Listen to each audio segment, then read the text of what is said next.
Me 26, data entry drone for a soulless corporation life is a grayscale montage of spreadsheets, instant ramen, and existential dread. Just got out of a 3-year relationship that ended with a whimper, not a bang. I just feel like we're on different paths, she said. Translation. She met a guy with a trust fund who calls himself a lifestyle architect. Whatever the fuck that means. JPG. My social life has atrophied to the point where my most meaningful interactions are with the Grubhub driver. My only real passion is photography, not a pro or anything. Just a hobbyist with a decent DSLR and a good eye for composition. It's the only thing that makes me feel like I'm not just a cog in a machine one Saturday. I'm feeling particularly antsy, need to get out of my shoebox apartment before the walls start closing and grab my camera and head out with no real destination in mind. End up in a part of the city I don't usually go to. It's one of those neighborhoods that's been forgotten by time and gentrification, all boarded up storefronts, cracked sidewalks, and the faint smell of despair. I'm about to turn back when I see it, a splash of color in a sea of urban decay. It's a massive mural on the side of an old 2-story brick building. The paint is faded and peeling. But the image is still powerful. It's a depiction of the community, all different faces and ages, working together to build something. It's beautiful in a raw, unpolished way. I feel a creative spark for the first time in months. Start snapping photos, trying to capture the contrast between the vibrant mural and the decaying building. I'm so engrossed in what I'm doing that I don't notice her at first. She's standing a few feet away, arms crossed, with a look on her face that could curdle milk. "Can I help you?" she asks, her voice sharp. I'm a little taken aback. She's maybe my age, wearing a paint-splattered hoodie and jeans. She's got this intense energy about her, like a coiled spring. "Oh, no. I was just taking some pictures of the mural," I stammer, feeling like I've been caught doing something wrong. "Why?" she asks, her eyes narrowing. "Because it's amazing," I say, gesturing with my camera. "It's got so much character." She seems to soften a little at that. "Yeah, it does," she says, her gaze drifting up to the mural. "A lot of history in that wall." We stand in silence for a moment, just looking at it. "I'm Alara, by the way," she says, finally offering a small smile. "I'm Alex," I reply. Smiling back, we get to talking. I learn that the building is an old community center, one of the last of its kind in the city. Alara is a volunteer here, has been since she was a kid. She tells me about the after-school programs, the senior citizen potlucks, the community garden out back. She speaks with so much passion and conviction that I can't help but be drawn in. I also learn that the center is in deep trouble. The building is falling apart. The city has cut their funding, and they're behind on rent. They're facing eviction, and it's breaking her heart. "This place is more than just a building," she says, her voice thick with emotion. "It's a lifeline for so many people." I leave that day with more than just a memory card full of photos. I leave with a new sense of perspective. My own problems suddenly seem so small and insignificant in comparison.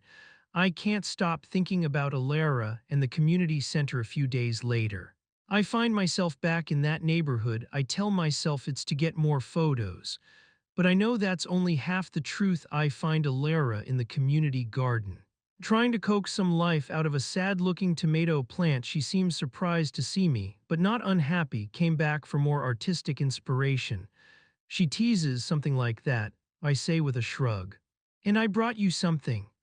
I hand her a print of one of the photos I took of the mural. It's a close-up shot, focusing on the faces of the people in the painting. She stares at it for a long moment, her expression unreadable. "Wow," she finally says, her voice barely a whisper. "You're really good." "Thanks," I say, feeling a warmth spread through my chest. That's how it started. I became a regular at the community center. I'd show up a few times a week, always with my camera in hand. I photographed everything: the kids in the after-school program, the seniors playing bingo, the volunteers painting a new mural in the hallway. I was documenting the life of this place, its joys and its struggles. I was also getting to know Alara. I learned that she was a nursing student, working 2 part-time jobs to make ends meet. I learned that she was fiercely loyal, stubborn as a mule, and had a heart the size of a planet. I found myself falling for her hard. It was a slow burn, a gradual deepening of our friendship into something more. We'd stay late after the center closed, talking for hours about everything and nothing. We bonded over our shared sense of being adrift in the world, of wanting to make a difference but not knowing how. One night, we're sitting on the roof of the community center, looking out at the city lights. You know, she says, her voice soft, I was so suspicious of you at first. I got that impression, I say with a laugh. I thought you were one of those people who comes here to take poverty porn photos, she says, looking at me, to make yourself feel better about your own life. And now, I ask, my heart in my throat. Now, she says, a smile playing on her lips, I see you. It's in that moment that I know I'm in love with her. A few weeks later, the letter arrives. It's the final eviction notice. They have 30 days to come up with an impossible amount of money for back rent and repairs, or they're out. The mood at the center is funereal. Everyone is heartbroken. Defeated. Alara is trying to be strong for everyone, but I can see the despair in her eyes. We're in the office, a tiny, cluttered room that smells of old paper and coffee. Alara is on the phone, pleading with some city official. But it's no use. She hangs up, her shoulders slumping in defeat. It's over, she says, her voice hollow. We've lost. No, we haven't, I say, my mind racing. An idea is forming in my head, a crazy long shot of an idea. What if we had a fundraiser, I say. We've tried that, she says, shaking her head.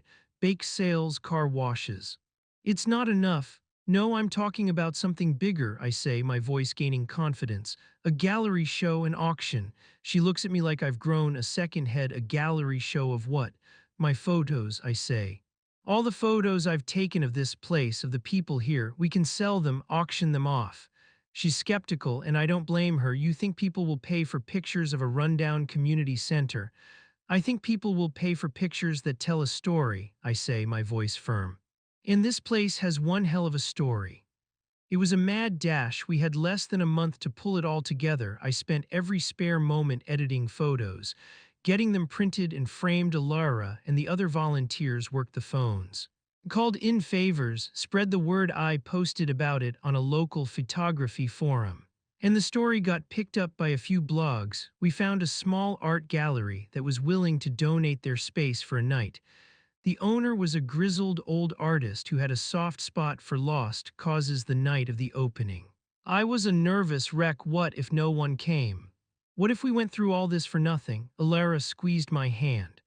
Whatever happens, I'm proud of you, she said. The doors opened at 7, and for the first 10 minutes it was just us and a few of the volunteers. My stomach was in knots, and then people started to arrive. At first it was a trickle, and then it was a steady stream. By 8 o'clock, the gallery was packed. It was a surreal mix of people. Neighborhood locals, trendy art students, and well-dressed people I could only assume were from the richer side of town. They were all looking at my photos. My photos of this place that had come to mean so much to me. The auction was a blur. I remember the auctioneer, a fast-talking friend of the gallery owner, holding up my photos one by one. I remember the bidding, the numbers getting higher and higher. I remember holding my breath, my heart pounding in my chest, and then the final tally. We hadn't just made enough to cover the back rent and repairs. We had made more than double what we needed, enough to secure the center's future for years to come. A local businessman who had bought several of the largest prints came up to me afterwards. Your photos, he said, his voice gruff with emotion, they reminded me of where I came from, of the importance of community. He wrote a check that was so large, I thought it was a joke at first. The place erupted in cheers. People were hugging, crying, celebrating. In the midst of it all, I found Alara. Her face was tear-stained, but she was beaming. She threw her arms around me and kissed me. Right there in the middle of the crowded gallery, it was a kiss that was full of joy and relief, and a promise of something new. It's been 6 months since that night. The community center is thriving. The roof is fixed.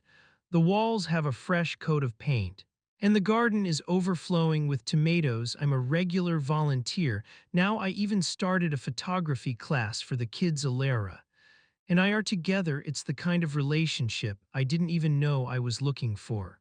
One built on a foundation of mutual respect, shared values, and a whole lot of love. Sometimes, when I'm walking home from the center, I'll pass by that old mural. I'll stop and look at it, And I'll think about how much my life has changed since that day I first saw it. I was just a guy with a camera, looking for something to fill the emptiness in my life. I found it in a forgotten corner of the city, in a place that was full of life, and in a girl who taught me how to see the world in a different way, and I wouldn't trade it for anything.